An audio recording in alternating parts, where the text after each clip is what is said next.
Selam. Görüntüm görünür. Tamam, akşamınız xeyir olsun ben. Əla. Gəlin təlimimizə başlayaq. Əvvəla hər birinizi salamlayıram. Vaxtınızı ayırıb qoşulduğunuz üçün hər birinizə təşəkkür edirəm. Sizin burada olmağınız, inkişafa və öyrənməyə verdiyiniz dəyərin göstəricisidir. Bugün bizim üçün əslində xüsusi bir gündür. Çünki bugün Edgrow Center'in bir il artıq keçir ki, fəaliyyətə başlayıb. Bir yaşı olur deyə bilərik. Və bunun münasibətilə istədim ki, mən özüm bir təlim təşkil edim. Təlimimizin mövzusu belə adlanır. Ömür boyu öyrənmə, lifelong learning. Niyə daim inkişaf etməliyik? Özümü tanıdım. Mən təlimçi, Yeni Azərbaycan Partiyasının üzvü, Qərbi Azərbaycan İcmasının üzvü, Edgrow Center və Arun Progressive Centerin rəhbəriyəm. Bugünkü mövzumuz haqqında bir sual olan varmı? Öyrənmək istədikləri bir məqam varmı? Əvvəla bunu soruşum. Görək onu öyrənə biləcəyikmi bu gün? Mən qrupda da qeyd etmişdim ki, aktiv olan 3 şəxsə sertifikatı hədiyyə edəcəm. Danışmaq istəyən var?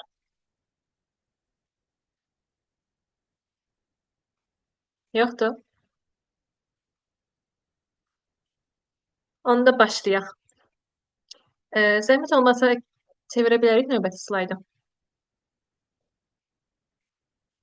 Aha, belə bir sual verilir burada. Təhsil nə vaxt bitir?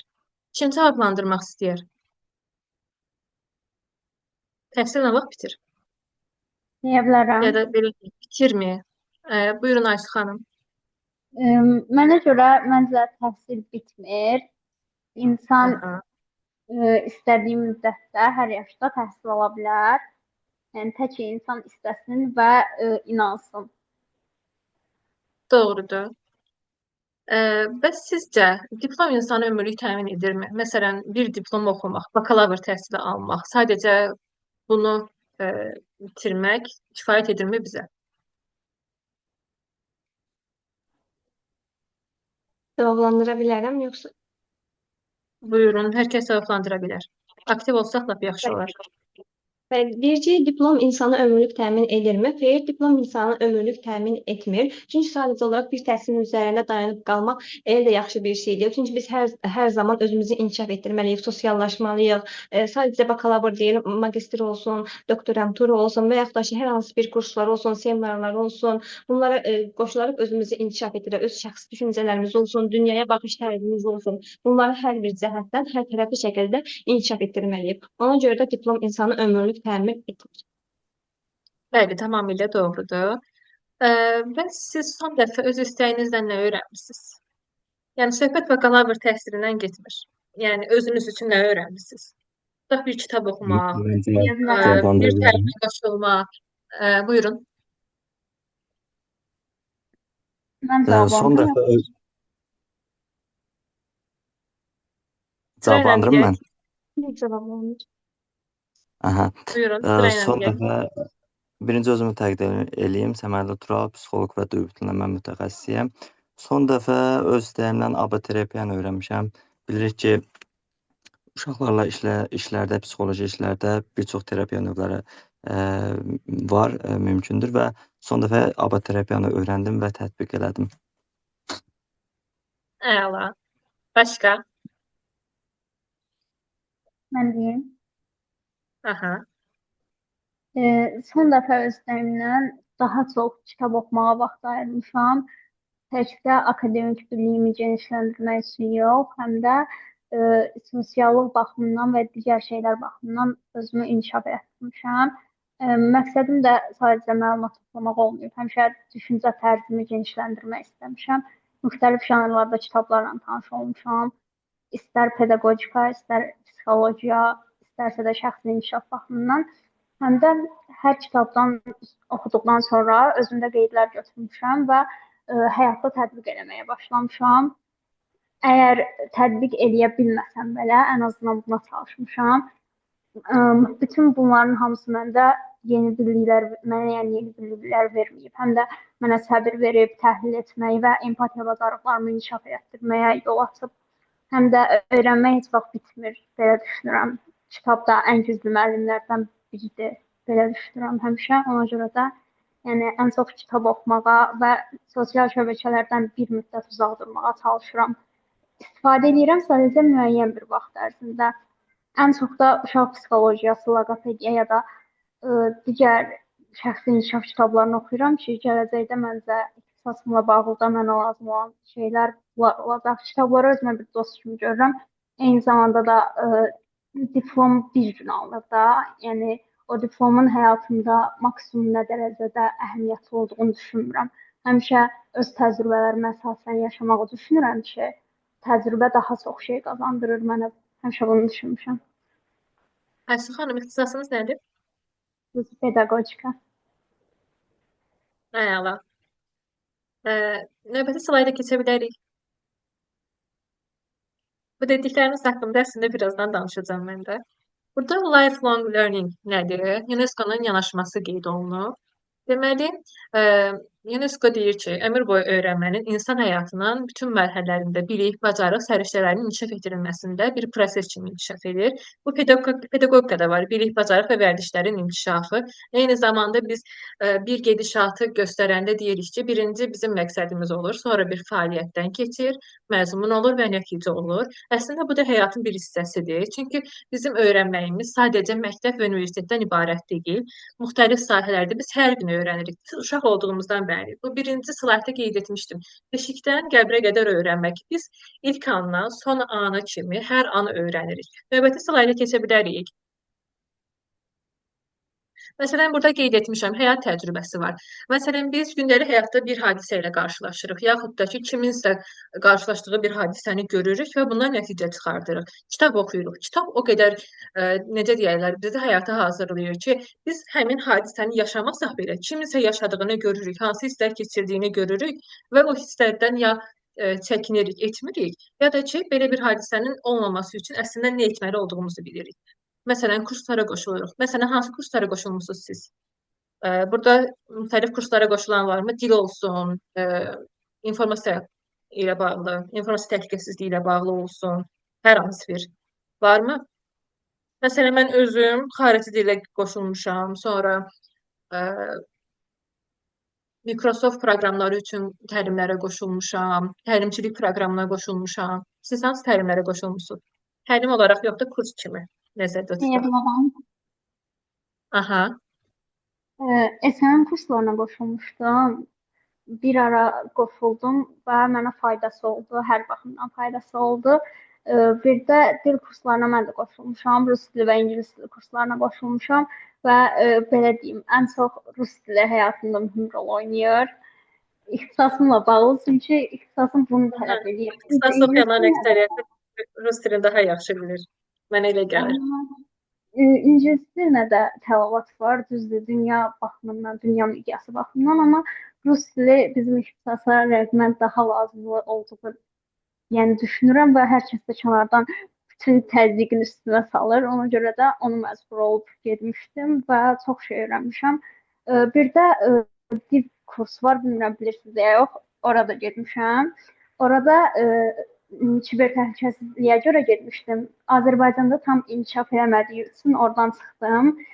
Başqa kurslarda da şansımı sınamışam yəni, amma alınmayıb. Çünki biraz çətindir hamısını bir yerdə idarə eləmək ya da hamısını bir yerdə fikrimi cəmləmək. Eyni zamanda da universitet dərsləri biraz ağır olduğu üçün məcbur qalıram ki, vaxtımı hər şeyə bölə bilim. Bir də rəsm kurslarına getmişəm, amma məncə onu da niyə getmişəm? Hobi olaraq getmişəm. Pianino kursuna getmişəm bir də. Rəsmi bitirmişəm, 4 il oxudum. Pianinonu bitirə bilmədim, çünki çox çətin gəldi. İkisini bir yerdə apara bilmirdim, yorulurdum. Onda sizdə problem bu olub ki, siz özünüzü çox yükləmisiniz. Ona görə də yarımçıq qalıb. Bəli, amma vaxtım olsa, yəni universitetdən sonra davam edə bilərəm bəzilərinə. Ən çox ixtisasımla bağlı olan şeylərə, uşaqlara aid şeylərə fikrimi cəmləyərəm. Çünki iş baxımından o faydalıdır məncə. Hobi olaraq düşünə bilərəm gələcəkdə başqa şeylər. Haqlısınız. Burada qeyd etmişəm təlimlər. Bizim təlimlərimizə qoşulan var burada. Ümumiyyətlə təlimlər mən belə düşünürəm ki, həm qısa bir müddətdə çox məlumat əldə edirsiniz. Məsələn, bir mövzu haqqında. Keçən dəfə bizdə məsələn r səsinin korreksiyası var idi. O təlimə qoşulanlarda mənə çox maraqlı gəlmişdi. Adi bir hərfin necə yaranması, birinci deyək hansı proseslərdən keçdiyini loqoped izah eləyirdi. Sonra ondan əvvəlki təlimlərimizdə bizim həddən artıq çox təlimimiz olur müxtəlif mərkəzlərlə birgə və o təlimlərin məncə xeyri çoxdur. Yəni 1 saat ərzində biz müəyyən qədər bir mövzu haqqında geniş məlumat əldə edirik. Məsələn, burada onlayn təhsil göstərilib. Biz bilirik ki, təhsilin müxtəlif formaları var və onlayn təhsil də onlardan biridir. Onlayn təhsil odur ki, məsələn, biz bir müddət müxtəlif hadisələr oldu. Deyək, COP29 oldu, sonra WUF oldu və bu dönəmdə təhsil onlayn təhsilə keçirildi məktəbdə və onlayn təhsildə də əsas deyək güc nədir? Müəllim həm onlaynda, həm də ki, əyani formada dərs keçə bilər və onun onlayn formada keçməsi əslində bir üstünlükdür. Çünki onlayn təhsildə bunu tətbiq etmək biraz çətin olur. Üzr istəyirəm, biraz xəstəyəm, öskürə bilərəm. Burada könüllülük fəaliyyəti var. Mən özüm universitetdə olanda 3 il könüllülük fəaliyyətində olmuşam və bunun ən müsbət cəhəti odur ki, həm təcrübə əldə edirsiniz, həm də ki, digər insanlarla ünsiyyətdə olursunuz. Nəyi necə eləməli olduğunuzu əvvəlcədən bilirsiniz. Yəni təcrübəniz olduğuna görə sonrakı həyatınızda da bunu tətbiq etmək asanlaşır. Sonra səhvlərdən nəticə çıxarmaq. Elə bunu biz bayaq kitablarda dediyimi əlaqələndirə bilərik. Çünki kimisə səhvindən nəticə çıxarmaq, öz səhvimizdən nəticə çıxarmaq artıq bizi öyrədir. Burada öyrətmək deyəndə təkcə biz təhsili nəzərdə tutmuruq. Real həyatı da nəzərdə tuturuq. İş yerində öyrənməkdə bu tətbiq deməkdir. Yəni ki, biz nəzəri biliklərimizi artıq iş yerində tətbiq edirik. Yəni bu prosesdə tətbiq edirik. Məsələn, biz məktəbdə öyrənmişdik, universitetdə öyrənmişdik ki, təhsil dərsin bu mərhələləri var və bunun hər birini biz yerinə yetirməliyik. Bizdən müəllim onu tələb edirdi. Lakin biz təcrübəyə gedəndə gördük ki, buna heç ehtiyac yoxdur. Çünki əsas odur ki, şagird bir mövzunu tam qavrasın. Əlbəttə ki, o gedişata əməl edirik. Amma ki, görürük ki, o gedişatın hər birinə xırdalığı ilə deyək, əməl etdikdə zaman yetmir. Və oradakı müəllimlərdən də gördüyümüz kimi necə deyirlər, müşahidədən gördük ki, onlar onsuz da o mərhələlərin hər birini eləmirlər. Deyək, qrupla iş etmək olar ki, çox az eləyirlər. Amma ki, dərsləri çox keyfiyyətli keçir. Növbəti səhifəyə keçə bilərik. Zəhrə xanım, növbəti səhifəyə keçə bilərik. Burada tarixə nəzər səhifəsi qoymuşam. Çünki biz bilirik ki, öyrəndiklərimiz əslində keçmişə əsaslanır. Yəni biz varislik üsulu deyirik də biz buna. Əvvəlki biliklərimizi, indiki biliklərimiz daha qüvvətli bir biliyə əsaslandığına görə, indiki biliklərimiz də əsaslı şəkildə özünü göstərir. Məsələn, Konfutsiy deyir ki, öyrənmək və öyrəndiyini təkrar etmək ən böyük zövqdür. Çünki deyək ki, biz bir biliyi öyrənirik və bir biliyi təkrar edəndə əslində bir bilmədiyimiz tərəfi də görürük ya da gözümüzdən, nəzərimizdən çarpan bir hissəni də görürük.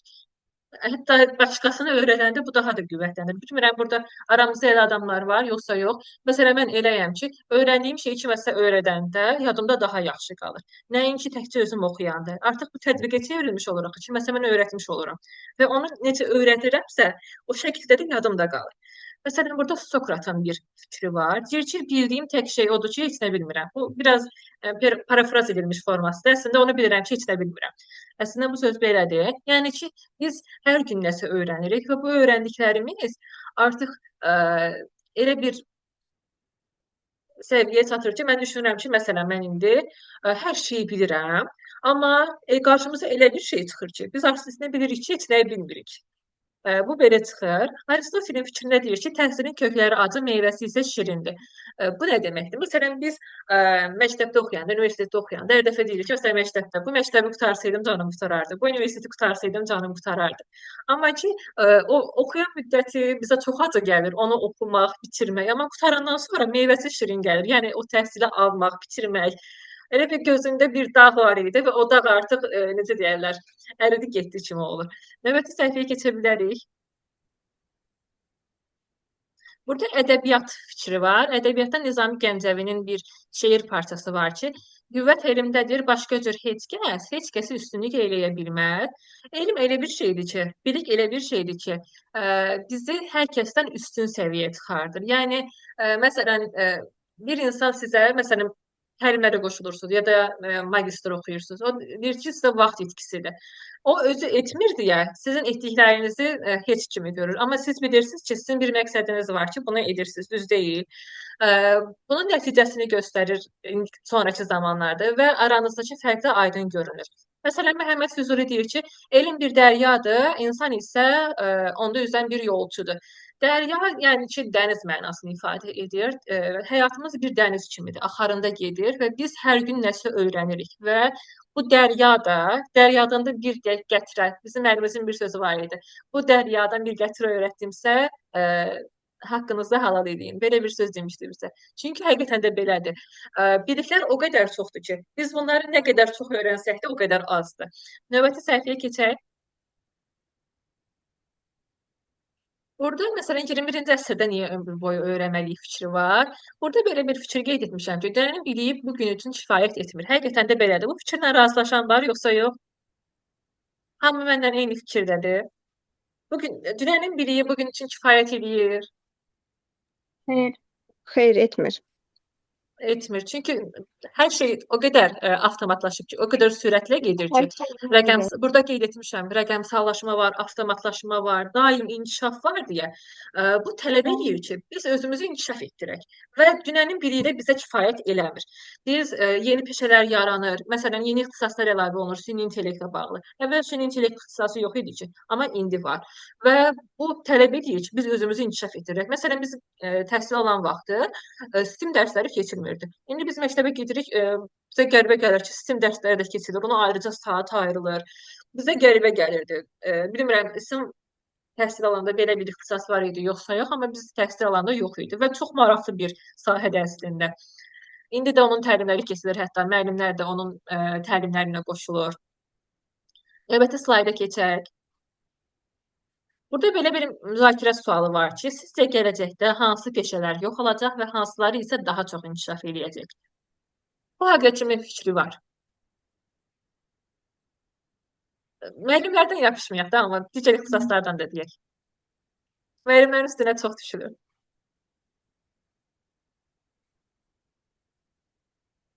Kim demək istəyir? Sizcə hansı peşələr yox Məncə- ola bilər? Aha, Deyə bilərəm. bəli. Texnologiya inkişaf elədikcə bəzi peşələr yox ola bilər, amma bəzi peşələr də daha dəyərli ola bilər.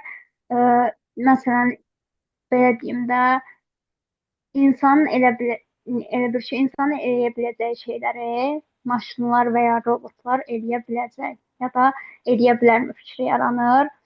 Gələcəkdə yox ola bilər və ya azalan yəni peşələrin əksəriyyəti azala bilər də. Məsələn, əgər sadə bir kassirdir ya da operator işlərini aparan biridir, onun yerinə robotlar və ya nə bilim elm texnika inkişaf etdikcə hər hansı robotlar yerinə qoyula bilər. Məncə bu həm də onlara mənfi təsir eləyəcək ki, onların yerinə artıq texnika bir şey əvəzləyir. Ona görə də onlar işsiz qala bilər. Fabriklərdə işləyən fəhlələr var. Məsələn, onların da yerini başqaları əvəzləyir. Robotlar daha dəqiq və yorulmadan işləyirlər deyə onlara tələbat daha çox artacaq. Tərcüməçi, adi tərcüməçilər, sinxron tərcüməçilərin də yerinə daha tez tərcümə edən robotlar ya da süni intellektlər yaranacaq. Hətta yaranıb da indi o qədər də inkişaf eləməsə də məncə bir neçə il sonra daha da belə süni intellekt həyatımıza ələ alacaq. Məsələn, hansı ixtisaslar deyək ki, yerini ala bilməz süni intellekt? Məncə həkimlik, memarlıq. Məncə inkişaf edəcək peşələr, məsələn, yaradıcılıq, empatiya və ya insanlıq baxımından yox olmayacaq peşələr elə müəllimlik, psixoloq ya da loqoped bunlardır. Çünki niyə? Bunları insanlara öz fikirləri ilə, müəllimlər elə bir ki, öz fikirləri ilə, öz təcrübələri ilə, öz qazandıqları biliklərlə uşaqları ya da insanları öyrədirlər. Amma bunu hər hansısa süni intellekt başa düşmür. Çünki empatiya qura bilmir. Məncə süni intellekt o qədər də mükəmməl səviyyədə empatiya qura bilmir ki, insan yerində deyil də, yəni insan deyil. Ona görə də bu peşələr heç vaxt məncə ölməz. Çünki uşaqlara təkcə məlumatı yox, həm də məhəbbəti, nə bilim, səbri, motivasiyanı verir müəllimlər. Amma robot uşaqlarla oynaya bilmir ya da onu başa düşə bilmir. Bu sahədə də, yəni müəllimlik sahəsində də ya da digər psixoloq sahəsində falan da məncə gələcəyin ən lazımlı peşələr bunlardır ki, bunları robotlar ya da süni intellektlər əvəz edə bilməyəcək. Yəni süni intellekt nə qədər də inkişaf etsə, olmayacaq. Çünki belə deyim də, süni intellekt mənə kalıplaşmış şey kimi, məlumatlar kimi gəlir. Elə bil ki, Mən məlumatlar onun verdiyi əvvəlcədən cavablar qane yazılır və eləmir. necə? Şəxsən məni onun verdiyi cavablar qane eləmir. Çünki bəzən elə qəribə cavablar verir ki, mən heç nə başa düşmürəm. Deyək ki, bir dənə bildiyim bir sözdür də, qaydadır. Onu soruşuram, elə qəribə cavablar verir ki, elə bir şey yoxdur da. Dəyişdirir, eyni şey eləyir, amma görürəm ki, düz deyil. Düz deyil, çox Bəli, şeylər, məsələn, məndə təlimlərdə çox şey yarayır, amma ki, əksər Üzr istəyirəm, şeylərdə mən demək olar müdaxilə ki, edə xeyr. bilərəm. Bəli. Hər şeyi düzgün vurğuladınız. Xanımın da deməli bir çox fikrinlə razıyam. Amma bəzi fikirlərə mən də istəyirəm düzəliş eləyim. Öz tərəfimdən subyektiv fikrimi bildirim. Düşünürəm ki, müəllimlik və həkim peşəsində robotlar ixtisaslaşıb və müasir zamanda onları əvəz eləyə bilər. Psixoloji cəhətdən psixoloqlar təbii ki, psixoloqlar hisslərlə işlədiyinə görə onları əvəz eləmək mümkün deyil. Ancaq müəllimlər və həkimlər mən düşünürəm ki, dəyişə bilər, robotlaşa bilərlər. Bundan əlavə idman sahəsində düşünürəm ki, robotlar, yəni müasir zamanda süni intellekt olsun, idman sahəsində də əvəzləyə bilməz bu peşəni. Bundan əlavə sizin də bir fikrinizə istəyirəm, mən də öz fikrimi bildirim. Dediniz ki, bəs süni intellekt bəzi fikirləri yanlış çatdırır bizə. Orada indi belə bir şey deyim, məncə irəliki zamanlarda bu da düzələcək. Çünki deyək ki, 20 il əvvəl, 15 il əvvəl indiki kimi telefonlar müasir deyildi. Yəni knopkalı telefonlar idi və sensor telefonlar yox idi. İndiki kimi internetə çıxış yox idi. Getdikcə illər keçdikcə artıq texnologiya inkişaf etdikcə bunlar düzəliş olduğuna görə artıq indi daha əlverişli deməli alınıb. İndi müəyyən illərdən sonra düşünürəm ki, daha da inkişaf eləyəcək. Sizin o dediyiniz problemlər də aradan qalxacaq. Mən də bir şey deyə bilərəm. Haqlılıq payınız var, amma ki, mən düşünmürəm ki, müəllimliyi əvəz edə bilər. Bu da sizin fikriniz, Fikrimi amma mən o bildirəm. fikrinə razılaşmıram. Buyurun, Aysu xanım. Məncə sağlamlıq və qayğı sahəsində əgər həkimlikdən falan söhbət gedirsə, həkim və yaxud tibb bacısı ya da qocalara baxan bir mütəxəssislər falan filan bunların heç birini süni intellekt əvəz edə bilməz. Nə baxımdan? Onlara normal insan kimi yanaşa bilməz, normal qayğı göstərə bilməz süni intellekt. Yəni bu bir həqiqətdir. Eyni zamanda da idman sahəsində. İdman sahəsində süni intellekt belə ola bilər ki, məsələn, hesab tutma baxımından süni intellekt tez hesablaya bilər. Ya da sadə məşq proqramları yaza bilər. Nə bilim, yol göstərə bilər sadəcə süni intellekt ya da adi statistikalar toplaya bilər. Bu baxımdan süni intellekt ola bilər. Amma süni intellekt məsələn, deyirsiz əgər süni intellektdə idman dəqiqə deyirsə, belə süni intellektdə idman baxımından inkişaf eləyəcək falan filan razılaşmıram. Niyə? Çünki məsələn, əgər idman psixoloqusansa, onlara güc vermək, motivasiya vermək baxımından süni intellekt inkişaf edə bilməz. Çünki istər-istəməz insan əgər insan bir psixoloqsa, tutaq ki, insan başqa bir insana öz belə təcrübələri ilə falan, öz belə motivasiya edici sözləri ilə falan o hərarətlə insanı daha da motivasiyalandıra bilərdi. Yəni amma yəni süni intellekt bunların heç birini edə bilməz axı. Çünki əvvəlcədən yazılmış bir proqramdır süni intellekt və bunlar əvvəlcədən yazılır, tətbiq olunur. Əgər idman həkimisinizsə ya da bir dənə fizioterapevtsə, bu yəni mümkün deyil də ki, gəlsin süni intellekt bunları əvəz eləsin. Çünki belə deyim də, korreksiya ilə reabilitasiya baxımından da bunlar eyni şeydir. Əgər məsələn bir uşağı korreksiya edirsinizsə ya da bir uşağı reabilitasiya edirsinizsə, burada yəni süni intellekt insanın elədiyini yerin verməyəcək heç vaxt. Çünki istər-istəməz onu dinləyir, başa düşür və onun elə bir ki, insan öz təcrübələrinə əsasən, öz yaşadıklarına əsasən, insanların yaşadıklarına əsasən insana öyrədə bilər. Amma süni intellekt sadəcə yazılmış bir şeydir və hazır bir şeydir. Ona görə yəni məncə mümkün deyil. Məncə söhbət robotlaşmadan getdi. Mən düşünürəm ki, təkcə süni intellekt yox, sırf robotlaşma.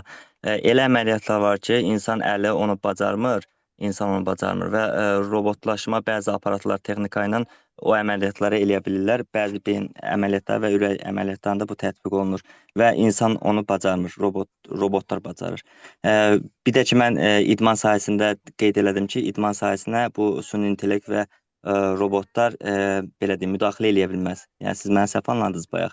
Mən sırf idman sahəsində dedim ki, idman elə bir sahədir ki, insanlar özləri mübarizə aparmalıdır sizin kimi, sizin qeyd etdiyiniz kimi. Orada motivasiya olmalıdır, hisslər olmalıdır və təcrübələrə əsasən çıxışlar olmalıdır. Belə. Məncə Davam edelim. deyə bilərəm bir şey. Buyurun. Məncə bir insanın həyatını süni intellektə və ya robotlara həvalə eləmək düzgün bir şey deyil.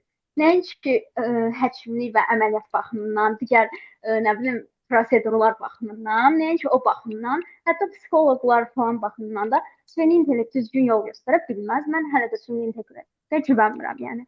Bəlkə də 10 il, 20 il sonra hər şey daha da inkişaf eləyər ki, məncə bu inkişaf eləmə səbəbi də insanlardır. Bir tərəfdən belə düşünün ki, o süni intellektlərdə insanlar yaradır. O baxımdan düşünsəz əgər mənə haqq qazandırmış olarsınız ki, hər şeyi zaman göstərəcək. Ya da tam əmin deyiləm. Zamanla hər şey dəyişə bilər. Xanım, davam edək. Təşəkkürlər. Mən də bir fikir Buyurun, səsləndirmək istəyirəm. Buyurun Nəzrin xanım. Düşünürəm ki, süni intellekt həmişə bir vasitədir. Əsas mənbə insanın özüdür. Çünki elə süni intellekti yaradan özü də insan olub. Və süni intellektə biz hansı məlumatları yükləyiriksə, süni intellekt bizə onunla qarşılıq verir. Əgər ki, bu fikri çox səsləndirirlər ki, bəs süni intellekt müəllimi, həkimi əvəz edə bilər.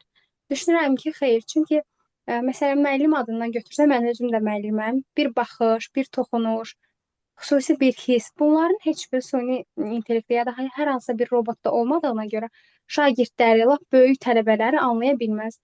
Qaldı ki, tibb sahəsində həqiqətən süni intellekt insanın əlindən tutur, çox kömək olur. Süni intellektlər, robotlar. Amma burada da önəmli bir məqam var ki, əgər siz cərrahları takib eləsəz ya da hər hansısa bir əməliyyat videolarına baxsaz görərsiniz ki, orada məsələn hər hansı bir beyin cərrahı beynin pərdələrini kəsərkən çox diqqət eləyir. Amma süni intellektin hər hansı bir davranışı çox sürətlidir. Və bu da təbii ki, mənfi nəticələr doğura bilər də. İnsan qədər bacarıqlı ola bilməz süni intellekt. Sadəcə olaraq bir vasitə ola bilər ki, hə, insan ondan istifadə edə bilsin. Belə düşünürəm. Mən də belə düşünürəm ki, sadəcə süni intellekt bizə yol göstərə bilər. Yəni biz onun eynisini eləməli deyilik. Bəli, qatılıram. Bu Ayrıca qədər fikir alsaq yetərlidir məncə. Ora kimi bəsdir. məncə də qatılıram. Xüsusilə də süni intellektdən çox istifadə də insanın zehni qabiliyyətini çox aşağı salır. Məsələn, mən özüm əvvəllər ChatGPT-dən istifadə eləyirdim. Bir müddət istifadə edəndən sonra gördüm ki, adi bir məsələlərdə belə mən özüm düşünə bilmirəm. Deyirəm ki, onsuz da mənim yerimə düşünən hər hansısa bir vasitə var da. Var. Ona görə artıq bəli, düşünmə qabiliyyətim aşağı düşmüşdü. Hər hansısa bir variantda nə edəcəyimi bilmirdim. Düşünürdüm ki, hə, qoy süni intellektdən soruşum, o mənə deyəcək, mən doğrusunu edəcəm. Halbuki həyat süni intellektin bizə göstərdiyi yolla getmir. Həmçinin də süni intellekt bizi həmişə alqışlayır da, heç vaxt səhvlərimizi doğru demir, ya da heç vaxt bir insan qədər bizi yaxından izləyə bilmir deyə düşünürəm ki, düzgün yol göstərə də bilmir. Sadəcə amma vasitə kimi istifadə edə bilərik. Məsələn, müəlliməmsə dərs keçmək üçün çox gözəl vasitə ola bilər ki, dərs keçəndə ondan istifadə edə bilərəm. Həkimsə, həkim öz sahəsinə uyğun olaraq belə. Söz deyə bilərəm. Belə bir şey olmuşdu. Bir dənə bir söz deyim. Bir dəfə belə bir şey olmuşdu. Uşaqlardan soruşdum ki, məktəbdə təcrübədə idik. Heydər Babaya Salam poemasının müəllifi kimdir? Uşaqların hamısı düşdü telefonu ChatGPT-yə girdilər. Heç kim açıb kitaba baxmır. Kitabda halbuki axırıncı keçdikləri dərsdir. Demək Girdilər ChatGPT-yə, dur, heç kim tapmadı müəllifini. Deyir ki, müəllim, deyəsən bunun müəllifi yoxdur. Dedim, necə yəni yoxdur? Heç kim kitabı açmadı. Dedim, heç olmayan bir axtarış proqramının hər hansı birinə yazın da, orada görün. Onlar da avtomatik olaraq yuxarıda senin intellekt gəlir. Orada da dedi, yoxdur. Dedim, heç nə, bir kitab açmaq çətin oldu. Müəllimə Bəli, çox Buyurun, üzr Ayşə. istəyirəm. Bu məktəbdə baş verib. Siz praktikada olanda dərs keçərkən Praktikada mən o dərsi keçməmişdim. Başqa müəllim keçmişdi. Mən elə bir biz ilin ortasında əvəz keçmişdik. eləyib. Bizdə sistem dəyişmişdi. Sən o Çox sualı üzr verdim, heç istəyirəm. kim vermədi. Mən sizdən yaşca böyük olaram, amma bu nəyə görə deyirəm? Bizim vaxtımızda öncələr ümumiyyətlə məktəbə telefon aparmaq və yaxud da telefonu istifadə eləmək bizim orada qocaman müəllimlər var idi ki, SSR dövrü görmüş müəllimlər. Bizə ümumiyyətlə çox sərt qadağalar qoyurdular. Biz müəllimin yanında nəinki telefon, ümumiyyətlə yəni danışa bilməzdik. Yəni o uşaqlar ki, indiki dövrü deyirəm, indiki dövrdə uşaqlar ki, müəllimin yanında telefonu çıxardırlar, ChatGPT-yə baxırlar. Deməli artıq zəmanə dəyişib. Müəllimə, mən nə demək istədiyimi düzgün anlayın. İndiki vaxtda uşaqlar da artıq dəyişiblər. Zəmanə çox dəyişib. Müəllimlərin metodu da dəyişib. Yəni əvvəlki vaxtla indiki bir deyil. İndi fikir verirsiniz, hamı telefondan istifadə edir, hamı müəllimin qarşısına telefon çıxardır, süni intellektdən istifadə eləyir. Fikir verirsiniz, razılaşırıq. Düzdür. Bayaq Nəzirəm xanım deyir ki, bəs mən də müəlliməyəm deyir. İndiki zəmanədən danışdı, indiki süni intellektin olarlarından, olmazlarından, müsbətlərindən, mənfilərindən danışdı. Süni intellekt əslində çox kömək eləyir. Çox da mənfi ziyanı var. Mən bununla razıyam ki, insanlar zaman keçdikcə belə deyim, suniləşir, zaman keçdikcə beyin inkişafları dayanır. Mən bundan razıyam. Yəni paslanırlar. Ancaq çox köməkdə istifadə edən insanlar var ki, ağıllı insanlar var ki, bundan maksimum dərəcədə özlərinə belə deyim, əlverişli şəraitdə istifadə edirlər. Salam, mən də bir söz demək istəyirdim. Buyurun. Olar. Mən süni intellekt alətlərindən çox istifadə edirəm. Demək olar bir neçəsindən. Məsəl üçün, mən özüm iqtisadiyyat müəllimiyəm. Mənə çox faydası olub və gələcəkdə də inanıram ki, demək olar bütün sahələri əhatə edəcəyinə inanıram. Bəziləri məsəl üçün bu fikrimlə razılaşmaya bilər, amma mən hər gün mütəmadi olaraq süni intellekt alətləri hansı ki yeniləri çıxır, ondan istifadə etməklərin bacarıqlarını öyrənirəm. Yəni ona görə mən inanıram ki, gələcəkdə demək olar bütün sahələri, nəinki müəllimlik, hal-hazırda məsəl üçün ingilis dilini özlərimdə yeni təkmilləşdirirəm və görürəm ki, həqiqətən də süni intellekt alətlərindən düzgün prompt şəklində verildikdə o sənə həm proqramı, həm izahını çox düzgün şəkildə verir. Deyərdim ki, kurslardan da daha gözəl şəkildə həm izah edir, həm onun sadəcə promptu düzgün vermək lazımdır. Süni intellekt alətlərindən sadəcə indi yeni bir ixtisas çıxıb, süni intellekt mühəndisi. Gələcəkdə məsəl üçün bu ixtisas təkmilləşsə, çox tələbələr buna yönəlsə, məncə düzgün istifadə edə bilərlər. İstər həm həkimlikdə, həm digər sahələrdə, həm də müəllimlikdə. Məsələn, mən iqtisadiyyat müəllimi olaraq çox istifadə edirəm və faydasını da görürəm. Əvvəllər ola bilərdi, təkmilləşməyib, amma getdikcə, məsələn, bu yaxınlarda birinə baxdım, Kimi K7. Məsəl üçün, Çinlilər yeni bir süni intellekti elə bil icad ediblər, yeniləşdiriblər. Əvvəl K6 idi, ondan qabaq K5 idi. Yəni, getdikcə daha da süni intellekti təkmilləşdirirlər. Ona görə getdikcə düzgün bilsələr, onun kursları da var. Sadəcə ingilis dilindədir. İngilis dilini bilən şəxs orada pulsuz kursları öyrənib, məsəl üçün, bilə bilərlər. Müəllimənin sözünə qüvvət. Əvvəl reklam postu hazırlamaq üçün biz saatlarla əziyyət çəkirdik, kimlərəsə müraciət edirdik. İndi süni intellektdə cəmi bir neçə komuta artıq 3 dəqiqə bizim reklam postumuz hazırlanır. Həm də proqramlar var, Excel-i.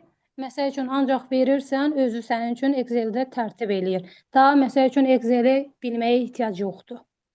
Sadəcə o proqramları bilən adamlar olduğundan sonra hər işlər asanlaşır. Məncə, getdikcə demək olar, bütün sahələri məncə süni intellekt əvəz edəcək. Qatılıram, düzdür. Mən də fikrimi deyə bilərəm. Mən də fikir bildirim. Sırayla əlbəttə. Deyim müəllimə. Mən də Burada birinci Aysun xanım görünür. Əl qaldıran. bəli, mənəm. Deməli, mən də öz fikrimi bildirim. Digər həmkarlarımın fikrinə qatılıram. Bəzi məqamlarda düzgün deyirlər, amma bəziləri var ki, məsələn, süni intellekt bizim həyatımıza tamamilə əgər daxil olarsa, yəni indi baxırıq ki, balaca uşaqdan tutmuş böyük insanlara qədər hər kəsin əlində demək olar ki, telefon var, notebook var və yaxud da ki, başqa bir hansısa bir sosial şəbəkədədirlər. Bunların da bir çox mənfi cəhətləri var. Çünki insanların bir-birinə olan ünsiyyəti azalır. İnsanlar, yəni danışıq qabiliyyəti, körpə uşaqlara o qədər telefon verilir ki, o qədər belə süni intellektlərə baxırlar ki, onların nitq qabiliyyəti belə pozulur. Axırda gedib onlar da psixoloqa valideynləri müraciət etmiş olurlar. Və burada onları necə hər hansı bir süni intellektlər, yəni əvəz eləyə bilər ki? Yəni nə dərəcədə düzgün olar? Yəni o baxımdan mənim fikrimcə süni intellektin tamamilə daxil olması, yəni həyatımıza düzgün deyil. Məsələn, bayaq müəllimə deyir ki, müəllim deyir ki, Excel proqramını süni intellektlə hazırladıq, verdik. Hə, bunu demək olar ki, hə, hazırladıq, verdik. Biz burada nə öyrəndik? Bizim burada əlimizin, gözümüzün nə bəhrəsi oldu? Heç bir şey. Biz burada heç bir şeyi öyrənmiş olmuruq. O kiminsə bizə, yəni hər hansı bir süni intellektin bizə hazırladığı hər hansı bir vəsait olur. Ona, yəni biz başqa bir müəllimiyə və yaxud da ki, öz övladımıza biz onu öyrədə bilməyəcəyik. Yəni biz özümüz onu Excel-ə hər hansı bir süni intellektlə hazırlayıb, məsələn, iş müəssisəsinə veririksə, bəs bizim övladımız onu bizdən, yəni öyrənmək istədikdə biz deyəcək ki, həqiqət süni intellektlə öyrən, elə ver öz iş yerinə. Beləmi deyəcək? Yəni onu öyrənmək lazımdır. Dərinliyini bilmək lazımdır. Ona görə də yəni süni intellektə ehtiyac yoxdur. Düzdür, inkişaf etməkdə olan ölkələr sırasında da Azərbaycan və texnologiyalar da inkişaf etdikcə daha çox ona meyl olur, amma o qədər də düzgün deyil. Doğru. Fikrimi Məsələn, bildirim. hansı adam da var idi? Fatimə xanım. Bəli, axşamınız xeyir. Dedilər ki, Xeyir mən də vaxtınız xeyir müəlliməm. olsun. Deyirlər ki, süni intellekt müəllimliyi idarə əvəz eləyə bilər. Və bayaq bəy dedi ki, psixologiya idarə eləyə bilməz. Çünki psixologiya insanlar emosiyadır, robotlar bunu idarə eləyə bilməz. Məncə müəllimliyi də heç idarə eləyə bilməz. Müəllimliyə kömək göstərə bilər, yön verə bilər, onu rahatlaşdıra bilər. Dedikləri kimi bəzi vəsaitlərdə, testlərdə, bir çox şeydə köməklik eləyə bilər süni intellekt, robotlar, amma ki, onu tamamilə əvəz eləyə bilməz. Bu qeyri-mümkündür mənim üçün. Çünki bir müəllim uşağı təkcə sadəcə dərs keçmir, sadəcə dərs keçmək robotlara xasdır. Yəni onu robot da eləyə bilər dedikləri kimi. Yəni bir müəllim sadəcə dərs keçmir. Ona istədiyi yol verir, onun ehtiyaclarını başa düşür, emosional dəstək olur. Yəni bizim müəllimlərimiz bizə çox vaxt emosional kömək edirlər. Bu da psixoloqlara xas olduğu üçün robotlar psixoloji bir şey anlamadıqları üçün, insanlar anladığı üçün məncə bunu robotlar əvəz edə bilməz. Çünki yəni iqtisadiyyat və bir çox şeydə böyük tələbələrdə kömək ola bilər. Hə, əvəz oluna bilər. Amma məsələn mən ibtidai sinif müəllimliyi üzrə oxuyuram. Yəni ibtidai sinif müəllimliyi heç vaxt müəllimi robot əvəz eləyə bilməz. Çünki balaca uşaqlara dərs keçirir. Sinifi idarə eləyə bilməz, uşaqları başa düşə bilməz deyə düşünürəm. Hamınız haklısınız, nə deyim? %100. Evet, slayda keçək. Bu slaydı bitirə bilək. İnşallah. Bir dənə də keçək. Burada maraqlı bir nəzəriyyə var. Growth mindset nəzəriyyəsi. Burada iki dənə beyin görürsünüz. Biri fixeddir, yəni ki, sabit. Biri də inkişafda olan. Məsələn, mən burada böyüdə bilmirəm. Bu tərəfdə böyüdüm. Məsələn, orada təxminən deyim də, müəyyən bir qarşıdurmalar gəlir. Biri çəkinir, biri davam edir. Sonra maneə gəlir, biri geri çəkilir, digəri isə onunla üzləşir. Sonra müəyyən bir təsirlər olur. Məsələn, burada qeyd olunub. Bu onun vəziyyətini daha da pisləşdirir. Digəri isə artıq bundan nəticə çıxardır və irəliləyir. Müəyyən tənqidlər olur. Tənqidlərdən sonra o bu mənfi təsirlərdən çəkinir. Digəri isə bu tənqidlərdən öyrənir. Kiminsə uğurun görəndə sabit fikirli insan düşünür ki, digərlərin uğurlarından qorxur və deyir ki, mən edə bilmərəm. Digərləri isə ruhlanır ki, mən edə bilərəm və nəticədə as a result və biz yüksək səviyyədə olaraq bir uğur əldə etmiş oluruq, yəni inkişafda olaraq. Növbəti slayda keçək. Burada ömür boyu öyrənmənin formaları var. Formal, qeyri-formal və informal. Formal formada təhsildə məktəb, kollec, universitet, magistratura və doktoranturadan nəzərdə tutulur. Qeyri-formalda isə bizim hazırda olduğumuz seminarlar, təlimlər, konfranslar, sertifikat proqramları. İnformal öyrənmə isə artıq bu tətbiqdir. Kitab oxumaq, təcrübə qazanmaq, videolar, dərslər izləmək, səyahət etmək, ünsiyyət, insanlarla ünsiyyət etmək. Məsələn, mən belə bir mövzu keçmişdim. E, Zeynalabdin Şirvani, o səyahət edirdi, səyyah idi və belə bir mövzuda belə bir sual var idi ki, görmək yaxşıdır yoxsa oxumaq yaxşıdır? Məsələn, coğrafiya kitablarından onu oxumaq yaxşıdır yoxsa bir yeri görmək yaxşıdır? Əlbəttə bunun cavabı görməkdir. Çünki bizim gördüyümüz öz təsəvvürümüz digərinin təsəvvüründən qat-qat yaxşı ola bilər və bizim baxış buzağımız onlardan qat-qat fərqli ola bilər. Təcrübə qazanmaq isə öz yerində. Çünki biz məsələn tutaq ki, mən öz ixtisasımı götürürəm, Azərbaycan dili ədəbiyyatı. Mən onu oxuyuram qayda kimi nəzəriyyəsini, akademik formada oxuyuruq. Amma məktəbə keçəndə artıq görürəm ki, mən demək olar ki, heç də bilmirəm. Tezdən oxuyuram ki, o imtahanı keçim. Yəni yetmir. Biz tezdən oxuyuruq, tezdən öyrənirik. İnsanlarla ünsiyyət var burada. Məsələn, insanlarla ünsiyyət nə qazandırır bizə? Biz öz fikirlərimizi ola bilər, amma digərlərinin fikirləri bizim fikirlərimizdə üst-üstə düşə bilər, yaxud fərqli ola bilər. Bu zaman biz düşünə bilərik ki, hansı görəsən düzdür. O fikir yanlışdır ki, məsələn, əks fikir görəndə öz fikrini müdafiə eləmək. Onun fikrini də dinləmək lazımdır. Çünki ola bilər ki, bizim fikrimiz də məsələn, mənə bir qaranlıq olan bir şey ola bilər, amma onun fikri tamamlanmış ola bilər. O fikir birləşəndə artıq yeni bir fikir yaranmış ola bilər, yeni bir baxış forması yaranmış ola bilər. Növbəti slayda keçək. Burada yenə ədəbiyyatdan nümunələr var. O da ki, onu ifadə eləyir ki, bizim cəmiyyətimizdə olan problemlərdən əsas biri nədir? Cəhalətdir və elm, savadlanma da hər zaman əsas mövzulardan biridir. İndiki dövrdə də bəzi insanlarda belə bir fikirlər ola bilər ki, təhsilin önəmi barəsində, amma ki, biz hamımız bilirik ki, öyrənmək, sonra yeniliyə açıq olmaq, tənqidi düşünmək. Yəni tənqidi düşünmək nədir? Bildiyimizi qəbul etməmək. Yəni olan bir şeyi qəbul etmək məcburiyyətində deyilik. Özümüz də araşdıra bilərik, öyrənə bilərik, yeni fikir ortaya çıxara bilərik. Bizim fərqimiz də bu olar. Növbəti slayda keçək.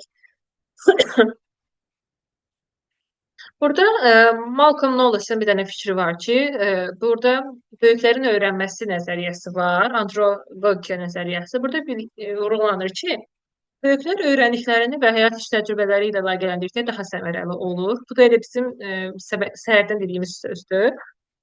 Burada belə bir statı gətirmişəm ki, müəllim öyrənməyi dayandırdığı gün öyrətməyi də dayandırır. Bu doğrudan da doğru bir şeydir. Çünki biz müəyyən bir şeyi öyrənsək də, bunu təkrarlamasaq, yeni bir fikir üstünə gətirməsək, artıq bir marağı olmur. Eyni zamanda belə bir fikir var. Elə mən şagird kimi, digərləri kimi bilməli deyiləm ki, mən özümü də inkişaf etdirməliyəm. Və bu inkişafda bizim həyatımıza öz təsirini göstərir. İnkişafda olan insanla sabit yerində sayan insan arasında həqiqətən də çox böyük bir fərq var. Siz necə düşünürsünüz? Müəllim öyrənməyi dayandıranda nə olacaq? Öyrənməyi dayandırmaq nə deməkdir sizcə? Nəyi ifadə edir? Öyrənməyə Aha. danışır. Danışa bilərəm yoxsa digərlərinə danışır? Bəli, danışın. Müəllimə düşünürəm ki, müəllimi öyrənməyə dayandırdığı gün özünü inkişaf etdirməyə dayandırır. Çünki hər gün yeni şeylər inkişaf etdikcə, yəni müasir bir dövrdə yaşadığımıza görə hər gün yeni məlumatlar yaranır və onları da uşaqlara ötürməyə bacarmalıdır. Çünki indiki zamanənin uşaqları da belə deyək də, biraz belə deyim, çox bilmişlər, mənada deyim. Yəni bəzən müəllimə elə yerdən sual verə bilərlər ki, müəllim onu bilməmiş ola bilər. Ona görə də müəllim hər daim aktiv olmalıdır, öz üzərində işləməlidir ki, hər tərəfli hazır cavab olsun. Doğrudur. Əlavə edə bilərəm. Əlbəttə. Xanımın fikirləri ilə razıyam. Dünya hər gün dəyişdikcə məcbur olur ki, yəni insanlar məcbur olur ki, dəyişsinlər və bu da müəllimlərə də təsir edir. Məsələn, biz oxuduğumuz dövrlərdə ən çox lövhədən, təbaşirdən istifadə olunurdu. Düzdür, indi də istifadə olunur, amma bəzi yerlərdə daha çox smart lövhələrdən istifadə olunmağa başlayıb. Telefonlar və ya planşetlərdən istifadə olunmağa başlayıb. Dünənki dərs metodları bu gün uşaqlara darıxdırıcı gələ bilər. Nə mənada? Əgər müəllim yeni texnologiyanı, məsələn, yeni psixologiyanı öyrənməsə, ondan sonra o sinifə ya da auditoriyaya daxil olanda, yəni uşaqların gözündə yad bir kimi görünəcək. Çünki müəllim oxumağı ya da öyrənməyi dayandırsa, inkişaf da dayandırır. Avtomatik uşaqda belə bir fikir, yəni belə bir fikir yaranır ki, əgər müəllim bunu öyrənmirsə, onda mən də öyrənməyim. Müəllim hər şeyin yaxşısını bilir. İndi bəzi şagirdlərin düşüncələri elədir, bəziləri isə özləri inkişaf etməyə çalışırlar. Yəni dediyim kimi süni intellektlə təsir edir. Şagirdlər də dəyişə bilər. Bu gün sinifə gələn uşaqlar, dünənki uşaqlar oldu da, onlar internetlə böyüyürlər, daha çox sual verirlər, daha tez sıxılırlar. Məsələn, mən gələcəkdə müəllim olsam, mən də hər il yeni yanaşmalar öyrənməliyəm. Çünki hər uşağın problemi fərqlidir də. Belə düşünürəm. Ki, hər uşağın problemi də fərqlidirsə, müəllimlərdən fərqli şeylər öyrənmək istəyəcək. Doğrudur.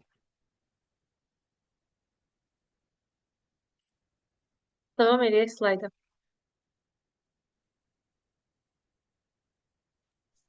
Bir fikirdə mən Gördüyünüz səsləndirmək var. istəyirəm. Buyurun Nəzrin xanım. Düşünürəm ki, əgər insan inkişaf eləmirsə, deməli geriləyir. Çünki dövrümüz elə bir dövrdür ki, hər gün yeni bir şey çıxır, yeni bir məlumat öyrənirik. Əvvəl öyrəndiyimiz məlumatın səhv olduğunu öyrənirik. Yəni hətta indi bildiyimiz şeylərin belə əksəriyyəti sual altındadır ki, görəsən onlar doğrudurmu? Ona görə hər gün qloballaşma dövrüdür. Hər kəs inkişaf edirsə, dünya inkişaf edirsə, bir insanın inkişaf eləməməyi geriyə getməsi deməkdir. Və əgər sən müəllimsənsə, mütləq ki, hər gün nəsə öyrənməlisən. Və düşünürəm ki, əgər müəllimsənsə, hər gün bir şey öyrənmək belə sənə kifayət eləmir. Çünki gərək daim axtarasan, öyrənəsən. Çünki sən bir nəfərlə məşğul olmursan ya da nə bilim bir yerdə dərs demirsən də, sən birbaşa 30 uşağın, 20 uşağın həyatına toxunursan. Əgər məsələn mən ibtidai sinif müəllimliyi oxuyuram və sıfırdan deyək ki, bir valideyn sıfırdan uşaq yetişdirir və onun həyatında ən böyük mövqeyi müəllimi tutur. Çünki ona hər şeyi o öyrədir. Məsələn, amma digər başqa müəllimlər üçün riyaziyyat müəllimi, Azərbaycan dili, onlar üçün də daha çox vacibdir məncə. Çünki heç olmasa ibtidai sinif müəllimləri 30 uşağa 4 il müddətində nə isə öyrətməyə çalışır, onların xarakterini tutur. Amma digər ixtisasın müəllimləri hər gün fərqli siniflərdə olur, hər gün fərqli tipdə uşaqla rastlaşır. Ona görə onların öyrəndiyi bir məlumat bəs eləməyəcək heç vaxt. Hətta ona görə bugünkü dövrdə yaşlı müəllimləri heç kəs belə biraz qəribə səslənə bilər, amma yaşlı müəllimlərin sevilməmək səbəbi odur ki, onlar elə keçmişdə necə davranırdılarsa, indi də elə davranırlar. Amma anlaya bilmirlər ki, keçmişin uşaqlarıyla indiki dövrün uşaqları, indiki dövrün tələbatı tamamilə dəyişib. Ona görə inkişaf hər zaman vacib məqamdır. Amma elə demək tam da düzgün deyil də. Biraz yaşlı müəllimlərin arasında özünü inkişaf etdirən müəllimlər də az deyil. Təbii ki, Kurslara yaşlı gedən, müəllimlər var. bal yığan müəllimlər var, sertifikasiyalarına gedər. Onlar da özlərini inkişaf etdirirlər. Amma əksəriyyətində var əlbəttə ki. Mənim Bəli, hətta elə olan gənc bir söz müəllimlər deyim. var ki, İcazə verirsinizmi mən də nəsə əlavə edeyim? Əlbəttə. Mənim özümün 46 yaşım var. O xanım deyir də yaşlı müəllimlər. Mən də bir yaşlı müəllimlərdən sayılıram. Amma Evet, tamam. heç vaxt yaşlı müəllimlərlə oturub durmuram. Ancaq gənclərlə yeni şeylər öyrənirəm, yeni proqramlar öyrənirəm. Süni intellektdən bütün dərslərimdə istifadə edirəm. Uşaqların tapşırıqlarını rahatlaşdırıram, ingilis dilindən tədris edirəm. Amma üzərimdə işləyirəm ki, dərslərim maraqlı olsun. Yəni peşəsini sevən adam yaşlısına önəm verməz. Belə düşünürəm. bəli, Doğrudur. qatılıram. Yəni mənim demək istədiyim odur ki, yaşlı müəllimlərin əksəriyyəti özünü inkişaf elətdirmək istəmir. Daha çox gənclər, hətta elə gənclər var ki, heç onlar da özünü inkişaf elətdirmir. Elə əvvəl necə görübsə onu davam elətdirməyə çalışır. Yəni əsas demək istədiyim odur ki, inkişaf hər yaşda, hər zaman vacib olmalıdır. Bir şey deyə bilərəm. Bəli. Məncə müəllimin yaşlısı zamanı yoxdur. Hətta belə deyə bilərəm ki, yaşlı müəllimlər daha çox görmüş olur, daha çox təcrübələri olur və hər şeyi daha yaxşı izah edə bilirlər. Gənclərə daha yaxşı izah etmə potensialına malikdirlər. Yəni belə düşünürəm. Çünki demirəm indiki yeni kadrlarda, cavan kadrlarda yaxşı keçirlər, amma yaşlı müəllimlərin təcrübələri daha çox olduğu üçün həm həyat təcrübələri, həm də təhsil baxımından daha çox öyrəndikləri üçün onlar daha biliklidirlər kimi gəlir mənə. Amma təbii ki də bu bir tərəfdən də mühitdən də asılıdır. Onların mühitində, onların zəmanəsində bəzi şeylər yox idi, amma indi bizim zəmanəmizdə, bizim yaşadığımız mühitdə hər şey var. Mənim üçün müəllimlik anlayışı belə bir şeydir ki, müəllimin iki vəzifəsi var. Müəllim yaşı neçə olursa olsun, həm müəllimdir, həm öyrədir, həm də tələbədir, özü də öyrənir, gənclərdən də öyrənir, elə olur uşaqlardan da öyrənir. Çünki hər insanın düşüncə tərzi fərqlidir. Hər insan fərqli bir şeyi fərqli düşünə bilir. Hər kəsin öz fikri var və bu fikirlər bir yerdə danışılanda, müzakirə olunanda ya da hər hansı bir şey mütaliə olunanda insan fərqi yoxdur, yaşı neçə olursa olsun. Görür ki, mən məsələn bunu bilirdim, amma bunu bilmirdim, öyrənmiş oldum və bu mənim həyatımda bu yerdə işə yaradı. Bunu düşünürəm. Həm də belə deyə bilərəm ki, burada bir dənə şeyi oxuya bilmirəm, tamam. Uğursuzluq qorxusu mu yazmısınız, nə yazmısınız? Uğursuzluq qorxusu, səhv etməkdən çəkinmək, özünə inamın aşağı olması. Aha, bu ən gizli maneələrdən biridir, uğursuzluq qorxusu. Çünki heç kim etiraf eləmir, heç kim, məsələn, tarixçi deyirik ki, vaxtım yoxdur, amma əslində birdən gülərlər mənə. Bu fikirdədir əksəriyyət. Belə deyim də, ən ağıllı insan səhv etməyə hazır olan insandır, belə düşünürəm. Çünki ən azından səhvi eləyir və heç bir şeydən qorxmur. Çünki bu səhv ona ya bir şey qazandıracaq, ya da qazandırmayacaq. Ən azından riskə girməyi bacarır və məncə bu cəsarətdən də gəlir. Çünki öyrənməkdən qorxmamaq həm də cəsarət tələb eləyir eyni zamanda. Qaldı ki, bayaq xanım bir fikir dedi ki, yaşlı müəllimlər cavan kadrlardan fərqlənirlər deyə bir fikirmə eşitdim, bilmirəm. Məncə hər kəsin öz potensialı var və hər kəs hər şeyi fərqli cür qavrayır və fərqli cür inkişaf elətdirir ya da fərqli cür inkişaf eləyir.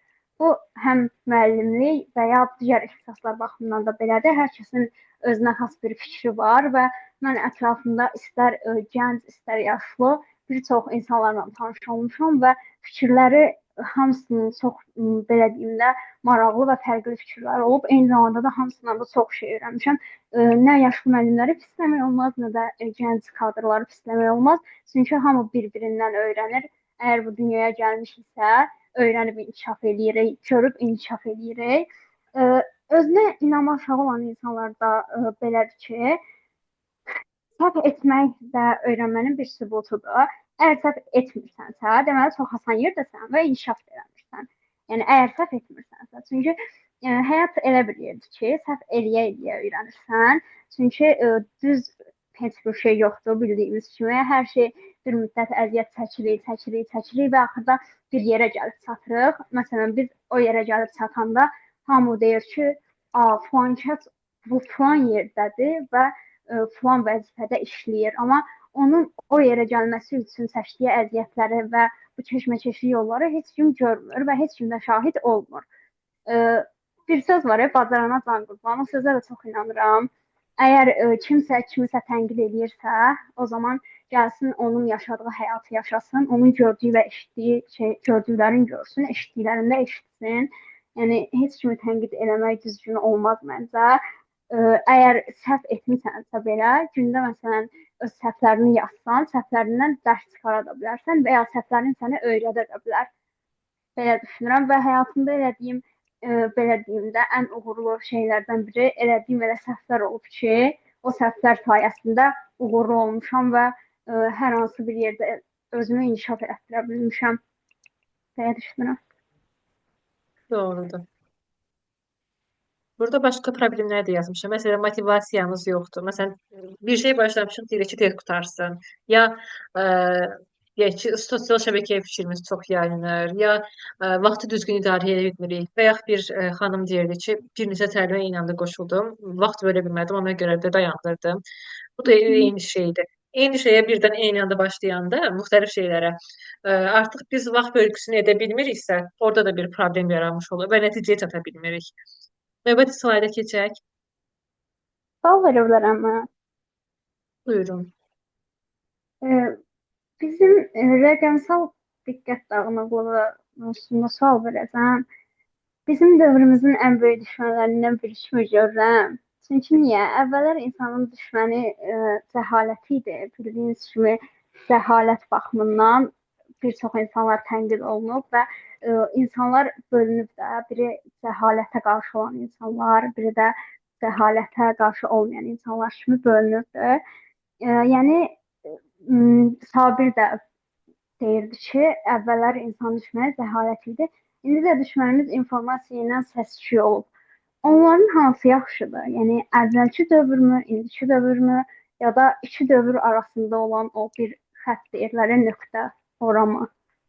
Yəni hansı daha belə yaxşıdır? Əvvəlki dövr yaxşı idimi? Şairlər daha çoxmu yazırdı? Daha çoxmu insanları belə deyim, həm məlumatlandırırdı, həm insanlara öz fikirlərini çatdırırdı. İndiki zamanında o şairlər yoxdur da. İndi belə baxanda çox şeir yazan da yoxdur. Tək-tük insanlar var. Məncə onların əksəriyyəti də tanınmır hətta. Sizcə hansı daha yaxşı idi? Keçmiş dövrmü, indiki dövrmü? Məncə zəmanənin bir fərqi yoxdur, dəyişən insanlardır. Çünki əvvəlki dövrdə insanlar oxuyurdular, araşdırırdılar, mütaliə edirdilər.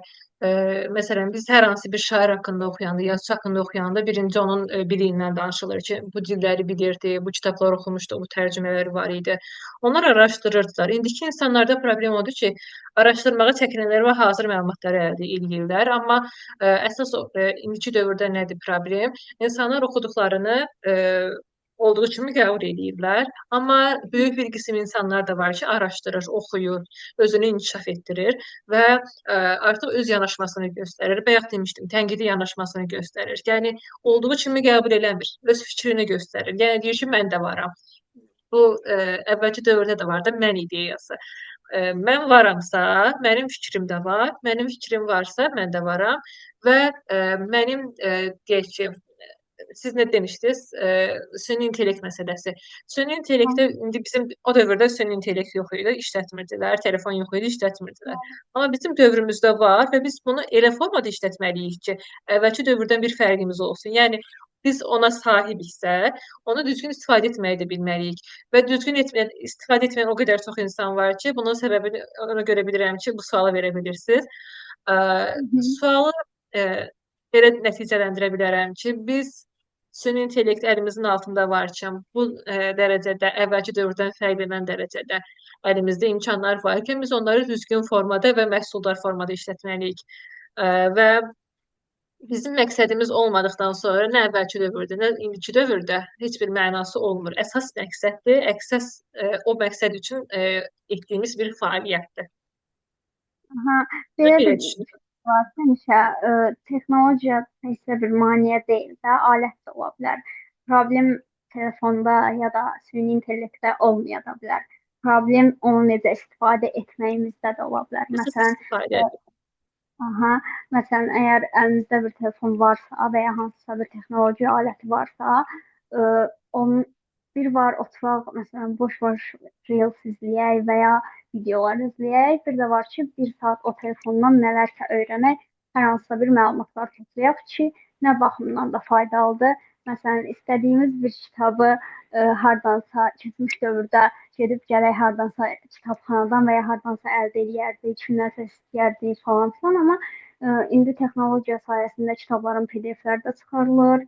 Hər şeydən, yəni belə deyim də, hər şey var və hər şey insanların əlinin altındadır.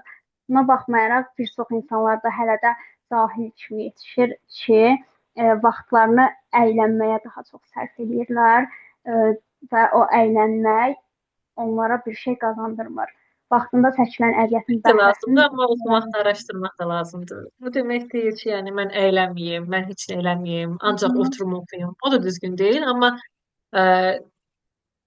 vaxtımızı çox da boşuna keçirməyin mənası yoxdur. Yəni bir yerdən sonra bu nəticəyə gəlirik ki, təhsil eyni zamanda bilikli olmaq, təcrübəli olmaq insanı xilas edir hər mənada. Doğrudur. Növbəti slayda keçək. Məndə biraz zəifliğim azalır. Qorxuram keçər. Burada sualı vermirəm. Bunu davam etsək çox gedəcək. Ötürün. Motivasiyadan güclü nə var? Motivasiyadan güclü nə var? Bu suala qısa cavab kim verə bilər? Bir dənə cavablı. Disiplin. Disiplin, başqa. Planlaşdırma. Özünə inam. Məncə Plan, düşüncədir. özünə inam. Yəni bu Jack Half'ın bir dənə sözü var, hər şey kafada başlayır.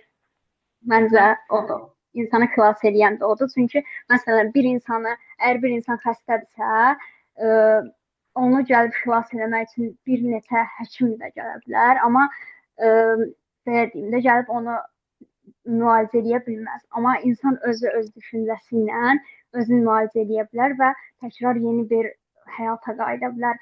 Qafqaz müsəlmanlarında kitabda da belə bir şey var idi, səhv eləmirəmsə, deyir, yadıma düşmür, amma deyir ki, cahiliyə aid bir şeydir. Deyir ki, bir xəstə axtarır bir təbibi dana deyil, ta ki səhhət ola ona hasil. Burada səhhət o mənadadır ki, cahillikdən onu xilas etmək mənasındadır. Çünki hər şey onun öz düşüncəsində başlayır. Əgər bir insan cahil olmaq istəyirsə, cahil olaraq da qalır. Amma bir insan o cahillikdən çıxmaq istəyirsə, doğrudan da öz düşüncəsi ilə, öz ağlı ilə və öz məntiqi ilə çıxır.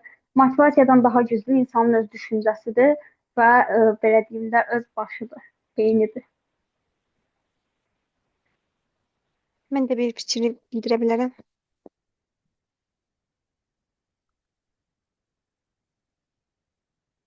Önümə gəl.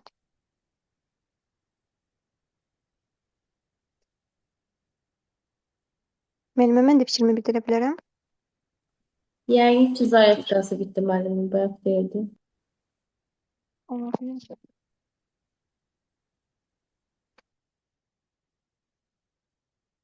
Davam eləyək. Qorxduğum başıma gəldi. Mən Mənim dediklərimi fikrimi Davam eləyin. Kimisə fikri yarımçıq qaldı. bildirə bilərəm. Aysun müəllimə danışırdı. Aysun xanım, fikrinizi tamamlayın, sonra Aysun xanıma keçək. hansı yerlə başlayım bilmirəm, çox şey dedim. Mən elə indik çıxmışam. Hə, belə deyim də, şeydə qalmışdım. İnsanın tezli motivasiyadan güclü nə var? Motivasiyadan güclü deyirəm insanın öz beynində, istər indiki dövrdə, istərsə keçmiş dövrdə insanın öz düşüncəsidir. Cahillik baxımından da, hər şey baxımından da hər şeyi insanın öz beyninə bağlayıram. Çünki nə qədər də həkim gəlsə, birini müalicə edə bilməz. Bunu da harda yadımdan saxlamışam. Bayaq qeyd etdim. Qafqaz müsəlmanlarına kitabda belə bir şey var idi. Deyir ki, bir bəladır bu dərdi nadanı ki, onun elm olubdu dərmanı, bu təcildə ecri ruhu bəşər. Bir kişi yatsa, naxoş olsa əgər, axtarır bir təbibi dana deyil, ta ki səhhət ola ona hasil. İndi naxoşdur milləti İslam, ona lazımdır eyləməyə nizam. Dərdimizdir bu dərd nadanlıq ki, tutubdur bizi pərişanlıq. Burada həm də qeyd olunurdu ki, qeyrilər eləyirlər tərəqqiyi tam, qalırdı zillətdə firqeyi İslam. Yəni İslam milləti zillətdə qalırdı. Nə üçün? Çünki insanlar cahilliyi daha rahat bir yer bilirdilər. Onların çünki düşüncə tərzi bu idi. Ətrafdakı bir adam düşünürdü ki, cahillik yaxşı şeydir, digərləri də ona qoşulurdu. Hətta bu baxımdan, düşüncə baxımından Hacı Zeynalabdin Tağıyev də çox işlər görmüşdü ki, ona heç kim motivasiya verməmişdi ya da heç kim bir şey əlindən tutmamışdı da. O özü hamını belə deyim də təhsilə cəlb eləmişdi. Daha çox da qızlar məktəbinin açılması üçün də əlindən gələn hər şey eləmişdi və eyni zamanda onun fikirləri də, etdiyi hərəkətlər də, istərsə digər şeylər indi insanların, hətta qızları oxumağa daha çox cəlb edir. Çünki onun verdiyi töhfələr də var. Eyni zamanda da Hacı Zeynalabdin Tağıyev kimi İlham Əliyev də onu məncə davam etdirir. Onun fikirlərin, hərəkətlərin təhsilə daha çox önəm verir və təhsilin inkişaf edilməsi üçün bir sıra işlər görür. Yəni hər şey belə deyim də motivasiya söhbəti deyil. Bu gün sənə kimsə motivasiya verməsə də, sən təksən. Yəni tək birsən və sən özün düşünüb, özün öz başında, beynində, kafanda hər şeyi həll etməlisən. sonra bir yola çıxmalısan. Kimsə sənə müdaxilə edə bilər, kimsə sənin həyatına ya da sənin düşüncələrinə fikir bildirə bilər, amma heç kim sənin həyatını idarə edə bilməz. Məncə motivasiya boşdur. Əsas insanın özüdür və qarşına qoyduğu məqsədlərdir və istədiklərdir. Ən belə deyim, başlıcası istəkdir. Əgər bir insan istəyirsə və istəklərinə inanırsa ki, nələrsə əldə etmək istəyirsə, o insan doğrudan da bacarır. Motivasiya boş şeydir. Nizam-intizam da var, o da yerində təbii ki də olmalıdır. Belə. Doğrudur. Başka fikir olan var? Bəli, müəllimə, mən də qısa olaraq fikrimi bildirmək istəyirəm. Deməli, motivasiyadan daha önəmli nə var? Motivasiyadan daha önəmli olan bizim özümüzün qarşımıza qoyduğumuz öz məqsədimizdir. Çünki əgər biz bir şeyi qarşımıza məqsəd olaraq qoyuruqsa, bizə kiminsə motivasiya verməsinə ehtiyacı yoxdur. Düzdür, motivasiyanın da müəyyən qədər rolu var. İnsana təkan verir, insanı irəliyə doğru yönləndirir. Amma ən önəmli olan insanın öz istəyidir, öz bacarığıdır. Yəni, insan bir şeyə nail olmaq istəyirsə, ilk olaraq onun qarşısına məqsəd qoymalıdır. Əgər onun məqsəd qoymağı bacarırsa, onun kimdənsə motivasiya almasına ehtiyac olmayacaq. Həmin motivasiya elə insanın öz daxilində yaranacaq və öz istəyini, öz məqsədinə çatmaq üçün həm zamanını düzgün planlayacaq, həm də nəyə görə çalışdığını, yəni sonda nə əldə edəcəyini qabaqcadan bilmiş olacaq. Öz nəticəsini əvvəlcədən görmüş olacaq. Yəni həm də burada insanın, yəni bir müəllimənin nəticə yönümlülüyünə də gəlib çıxır ki, müəllimə əvvəlcədən öz nəticəsini müəyyənləşdirir və qarşısına məqsəd qoyur və həmin məqsədə doğru irəliləməyi də bacarır. Yəni əgər məqsədimiz varsa, bizi heç kimsə motivasiyadan sala bilməz. Yəni əsas, yəni məsələ budur burada. Doğrudur. Zəhər xanım, davam edək bir dənə. Direkt bu slaydı. Bəlkə də yoruldular. Heç kimin səsi çıxmır, bir-iki adamdan başqa. Burada öyrənmənin effektiv üsulları var. İstəsəniz mən sonra slaydı göndərərəm. Burada əsas nə var? Burada başlamaqdır əsas. Qısaca deyim ki, burada nə ifadə edir? Bir işə başlamaq üçün, öyrənmək üçün. Birinci addım odur ki, biz başlamalıyıq. Başlamaq elə ən çətin hissəsidir. Bir məqsədimizi müəyyən edirik və ona kiçik addımlarla başlayırıq. Biz ona pedaqogikada fəaliyyət deyirik. Mütəmadi olaraq bunu təkrar edirik, öyrəndiyimizi başqalarına izah edirik, bayaq buna toxunmuşdum. Praktikada tətbiq edirik, səhvlərimizdən nəticə çıxardırıq və bu səhvləri elə şəkildə sonrakı həyatımıza təsirini göstəririk ki, və bu bizim üçün effektiv olaraq bir dərs olur. Sonra daim öyrənmə məsələsi var. Daim öyrənmədə elə bizim mövzumuzun əsasını göstərir ki, yəni ömür boyu öyrənməliyik, daim öyrənməliyik. Növbəti slayd. Növbəti slayd. Burada süni intellektin dövründə ömür boyu öyrənmə məsələsi var. Burada biz müasir dövrün əsas bacarıqlarını göstəririk ki, əsas bacarıqlar nədir? Rəqəmsal olaraq savadlılıq. Yəni biz rəqəmsal olaraq savadlanırıq, araşdırırıq, öyrənirik, təlimlərə qoşuluruq, təhsil təlimləri yox, kurslara qoşuluruq. Tənqidi düşüncə, bunu da bayaq göstərmişdim. Ki, özümüz də öz fikirlərimizi ifadə etməliyik, öz yaradıcılığımız olmalıdır. Yaradıcılığımız da elə tənqidi düşünməyimizdən irəli gəlir ki, biz tənqidi düşünə bilməsək, öz yaradıcılığımızı da ortaya qoya bilmərik. Problem həll etmə, emosional zəka mövzusunda təlimimiz olub. İstəsəniz kanalımızdan baxa bilərsiniz. Adaptasiya mövzusundakı adaptasiya da elə ən başlıca məsələdir. Çünki müasir dövrdə adaptasiya olmuruqsa, yəni yeni gələn hadisələrə, yeni deyək inkişaf, adaptasiya ola bilmiriksə, elə biz də geri qalmış oluruq. Növbəti slayd. Bir də növbəti slayda keçək. Orada bir dənə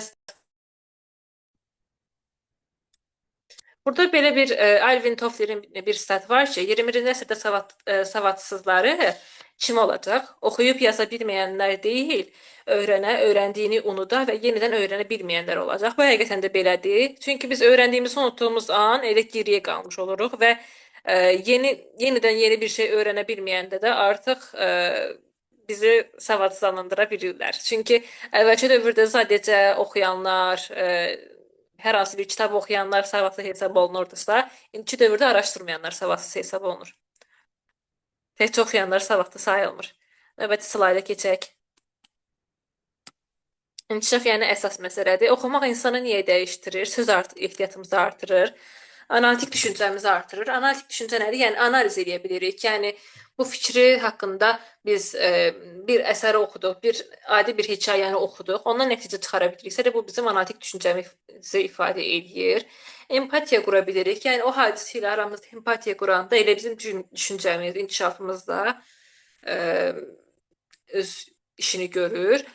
Stresimizi azaldır. Kitab oxumaqdır, musiqi dinləməkdə onsuz da bizim stresimizi azaldan şeylərdir, amma bu da onun təsirindən biridir və yaradıcılığımızı artırır. Çünki biz kitab oxuduqda söz ehtiyatımız artırdı ya, özümüz bir fikri ifadə etdikdə də öz sözlərimizlə ifadə etdikdə artıq o sözlərlə təsir olur deyə o sözlər artıq bizim sözlərimiz olur. Yəni kiminsə sözləri, oxuduğumuz sözlər, kitablar, dərsliklər artıq bizim sözümüzə çevrilir. Çünki biz danışanda öz sözümüzlə deyirik, öz deyək baxış bucağımızdan deyirik deyə artıq insana da dəyişmiş oluruq. Əvvəlki insanlarla, məsələn, təsəvvür edin, siz şagird olduğunuz dönəmlə indiki dönəminiz eynidir. Yəni sizin düşüncə tərzinizdən əvvəlki düşüncə tərziniz eynidir. Yox. Çünki biz daim inkişaf edirik, düşüncəmiz də inkişaf edir. Mindset nəzəriyyəsi kimidir. Daim inkişaf edirik deyə bizim yaradıcılığımız da, baxışımız da dəyişir. Məsələn, mən bu cümləni əvvəl belə qursaydım, indi başqa cür qurardım kimi. Növbəti slayda keçək. Ömür boyu öyrənmə fərdin deyil, cəmiyyətin inkişaf yoludur. Çünki biz ömür boyu öyrənəndə nə edirik? Öyrəndiklərimizi kimləsə də bölüşürük və bölüşdüyümüz zaman cəmiyyətimizi də inkişaf etdirmiş oluruq. Adi müəllimlər bir şeyi öyrənəndə təkcə özü üçün öyrənmiş, kiməsə də öyrətmək üçün öyrənir. Düz deyil. Və cəmiyyəti də inkişaf etdirmiş oluruq. Elə o şagirdlərimiz, gələcəyimiz elə şagirdlərimiz deyil. O gələcəyi də biz elə yetişdirməliyik ki, tənqidi düşünə bilsin, araşdıra bilsin, axtara bilsin, hazır məlumatlara yiyələnməsin deyək. Növbəti slayda keçək. Burada belə bir yekun var ki, əslində yekun deyil, slaydın axırına yaxındır bir fikirdir ki, öyrənmək həyat tərzidir. Həqiqətən də bir həyat fəlsəfəsidir. Çünki Konfutsiyusda bir söz var ki, 3 yolla müdrik ola bilərik. Düşünməklə bu ən alicənab yoldur. Yəni ki, sadəcə düşünməklə biz müdrik ola bilirik. Təqlidlə bu ən asan yoldur. Təqlid nəzəriyyəsi var. Bilmirəm, bilirsiniz yoxsa yox. Ədəbiyyatda əsasən özünü göstərir. Mən ədəbiyyatda görmüşəm.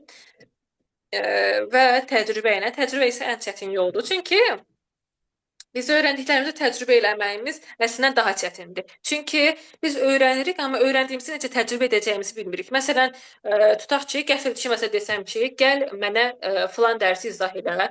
Biz çaşıb qala bilərik, əgər təcrübəmiz yoxdursa. Ki, nə edəcəm, tez ora baxır, bura baxır, nəsə yeni bir şey axtarır ki, mən qarşımdakı insanı təəccübləndirə bilim, deyim ki, qarşımdakı da desin ki, həqiqətən də bu bilir, yoxsa yox. Belə bir düşüncə yaranır. Ona görə də təcrübə hər şeydən önəmlidir. Yəni biz təkcə oxumaqla deyil, onu təcrübə eləməklə də irəli gedirik. Yəni oxumaqdansa elə kiməsə başa salmaq ondan qat-qat yaxşıdır ki, o bilik artıq avtomatlaşsın. Növbəti slayda keçək. Zəhra xanım, növbəti slayd. Burada unutmayaq deyə bir başlıq var ki, yalnız diplomla təhsil bitmir. Məsələn, tutaq ki, bakalavr təhsili aldıq ya da magistr təhsili aldıq, bununla bitmir. Məsələn, müəllimlərdə belə bir şey var ki, araşdırmalar yazır, məqalələr yazır. Bilmirəm, burada məqalə yazan var yoxsa yox. Tutaq ki, universitetdən başlayırıq məqalə yazmağa, TET-dən tutaq. Mən yazırdım TET-də məqalələr, yerdə tutmuşam bir neçə dəfə. Ondan sonra xaricə məqalələr göndərə bilərik. Bu araşdırmalar nəyi göstərir? Bu məqalələr yazmaq, hər hansı bir yazı hazırlamaq, tutaq bir esse yazmaq, bir mövzu haqqında öz fikrimizi paylaşmaq. Bunların hər biri artıq bizim inkişafımızı göstərir və məsələn, mən burada oturub indi deyək bir məqalə yazıramsa, bu da təhsilimin bir hissəsidir. Bu da təhsilimə bir təsir göstərir və mən göstərirəm ki, mən sadəcə diplom almamışam, həm də özümü inkişaf etdirirəm. Öyrənmək yaş tanınır. Belə bir müzakirə də oldu yaş məsələsi ilə ilgili. Belə bir şey var ki, biz öyrənməyə dandırdığımız zaman əslində müəllimlərdə belə bir şey var. Müəllimlər əslində belə bir şey var. Deyirlər ki, qocalmırlar. Çünki onlar cavan kadrlarda işləyirlər və o havada olurlar və biz onlarla kontaktda olduğumuz müddətcə onlardan da nəsə öyrənirik. Və biz nə qədər böyük olsaq da, nə qədər təcrübəmiz olsa da, yeni bir şey ilə qarşılaşdıqda görürük ki, əslində əvvəlki slaydlarda dediyimiz kimi heç də bilmirik. Hər yeni bilik bilik yeni bir imkan yaradır. Yeni bir bilik, yəni yeni bir araşdırma, yeni bir təcrübə. Məsələn, bilmədiyimiz bir şeyi araşdırdıq. Məsələn, kimsə demişdi ki, yeni bir təlimə qoşulmuşdum, onu tətbiq elədim öz dərslərimdə. Bu yeni biliklərdə yeni imkanlar yaradır. Məsələn, mən sadəcə bu metoddan istifadə edirəmsə, yeni bir metod öyrənməklə onu tətbiq edirəmsə, bu da yeni bir imkanlar yaradır. Özümüzü inkişaf etdiririk. Gələcək daim öyrənən insanlar üçündür. Biz ən azından özümüzü nəzərdə tutaq. Burada müəllimlər var, bilmirəm başqa ixtisasda oxuyanlar var yoxsa yox. Düşünürəm ki, əksəriyyəti müəllim olar, çünki bizim qrupun kütləsi müəllimdir. Müəllimlər gələcəyimizi yetişdirir. Gələcək nədir? Şagirdlərimizdir və bu şagirdlər də özləri də əslində bizim öyrətməyimizdən iş bitmir. Şagirdlərin özü də tədqiqatçı olmalıdır, araşdırmalıdır, görməlidir və axtarmalıdır. Bu axtarmağı da kim aşılayır? Elə biz aşılayırıq. Uşaqların əksəriyyətində var əslində bu araşdırmaq, axtarmaq. Amma bəzilərində var ki, çəkinirlər. Onları təkan verməkdə də bizdən asılıdır. Növbəti slayda keçək. Növbəti slayd nədir? Ədəbiyyat siyahısı yoxsa bitdi? Zəhra xanım. Hə, elə istinadlardır. Növbəti slayddakı ən sevdiyim hissədir. Dinlədiyinizə görə təşəkkürlər. Ümid edirəm ki, hər kəs bu təlimdən müəyyən qədər bir şey öyrəndi. Özünə bir dəyər qatdı deyək. Sizin də geri dönüşlərinizi daha sonra almaq istəyərəm. Hər birinizə təlimlərinizdə xoş öyrənmələr arzulayıram. Bizim təlimlərimiz hər zaman davam edir və istəyərəm ki, hər biriniz də qoşulasınız, məlumatlanasınız.